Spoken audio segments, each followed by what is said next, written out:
Hey everybody, welcome back to my channel. To all the newbies out there, welcome to my channel. I do book-related video every other Friday. And to those of you who aren't new to my channel, welcome back. And if you recognize the book in the title of this video, you probably are thinking, that's not the usual kind of books that she talks about, and you'll be absolutely right. You see, I've been thinking and I realized that I always talk about the same books, either dark fantasies or thrillers and detective books, and I decided to spread out a little bit to try something new for you guys. So I decided to go for something a bit more down to earth, maybe romantic, emotional, a life story.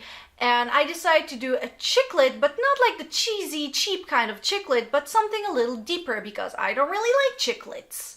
Now, people have been raving about Jojo Moyes and how great she is and how deeper her books are. They're not just one of those 10 cents cheap books.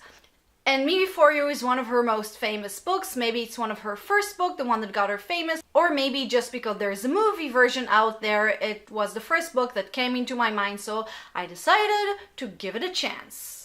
So Me Before You by Jojo Moyes is about a young girl called Louisa who kind of reminds me of Bridget Jones. You know, she is very sweet, middle-class English girl who's not the sharpest tool in a tool shed, and she gets a job as a carer for a quadriplegic young man. And this is a story pretty much about the process of their relationship and how from two people who couldn't stand each other, they become closer, and how she is certain that she's gonna teach him how to live life and enjoy them after his accident, but in fact he actually is the one who teaches her a lot about the life that she's too afraid to live, and I hated it. I think this book is absolute crap.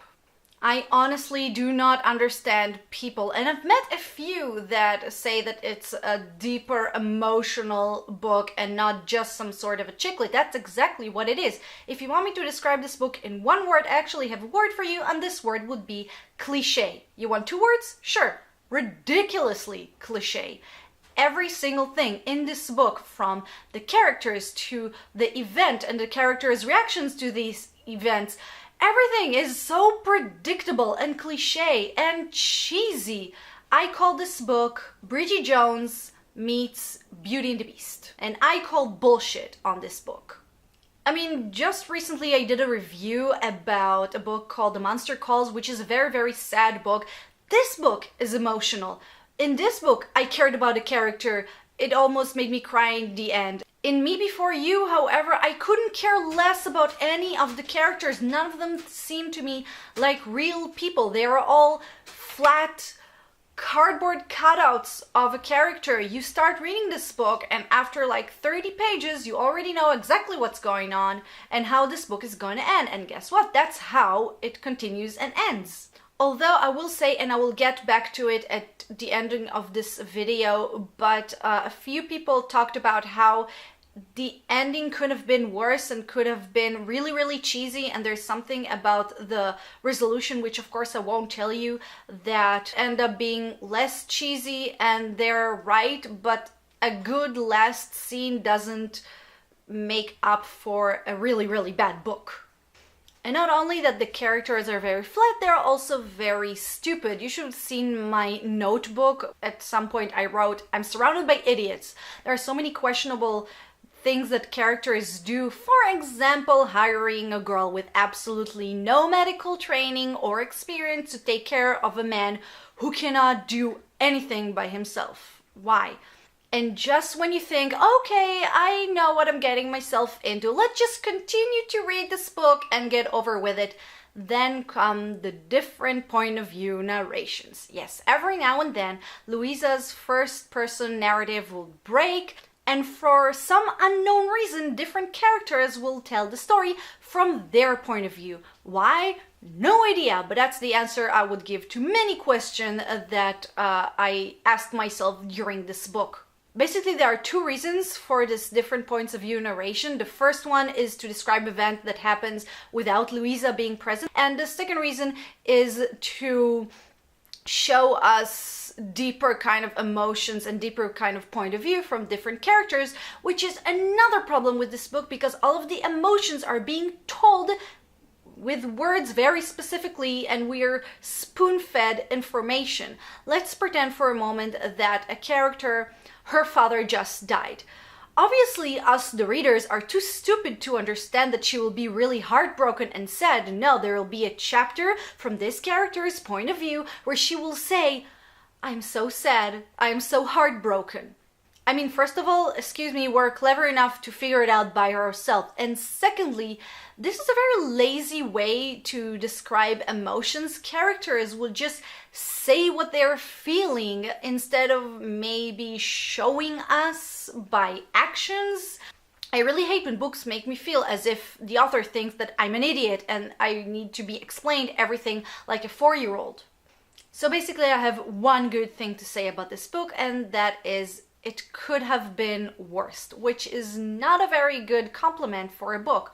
Yes, it could have been more cheesy. The ending scene could have been very, very predictable. The writing could have been worse. The writing was actually pretty okay, but that does not make the book good. I'm sorry. This book, for me, was just another 10-cent kind of a book. I tried to give this book a chance. I wanted to be pleasantly surprised by this book. Look, I've worked in a bookshop for many years. I'm very much capable of reading a book, and even though it's not my cup of tea, I'm still able to recognize some sort of a potential for a certain audience. But in this book, just if you're looking for something that's a little more emotional and in this category of chick lits but with some more content, go read something else. And on that note, recommend to me, if you know of a chick lit that is a good deeper one, just let me know and write it in the comment section.